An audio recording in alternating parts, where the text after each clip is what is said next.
According to the Pan American Health Organization, Bolivia has the highest rates of sexual violence in all of Latin America. 1 in every 3 girls will be sexually abused before the age of 18. And according to the Defensor del Pueblo, 7 out of every 10 women will be sexually abused in their lifetime.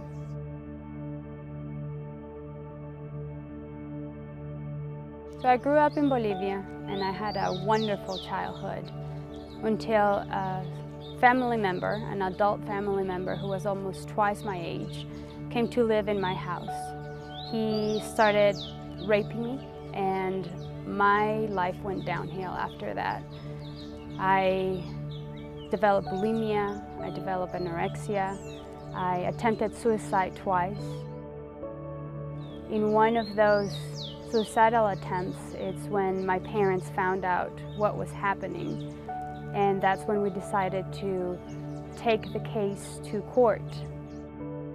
Sadly, that's when the second wave of re-victimization started. I was blamed. I was the one to be at fault because I was sexually abused.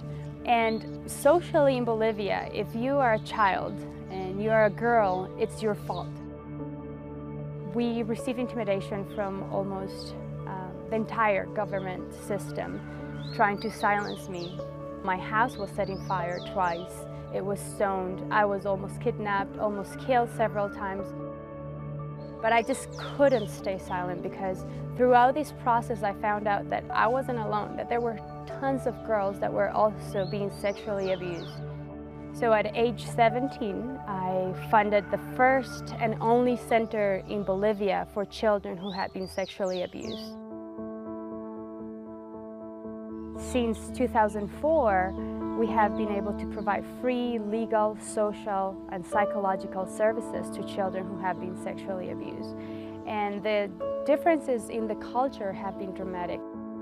We use art therapy, music therapy, dance therapy, sand play therapy, yoga, meditation, to help them regain control of their own bodies. A big problem here in Bolivia is that most women depend economically on their husbands, which makes them more vulnerable to violence. We provide training for them.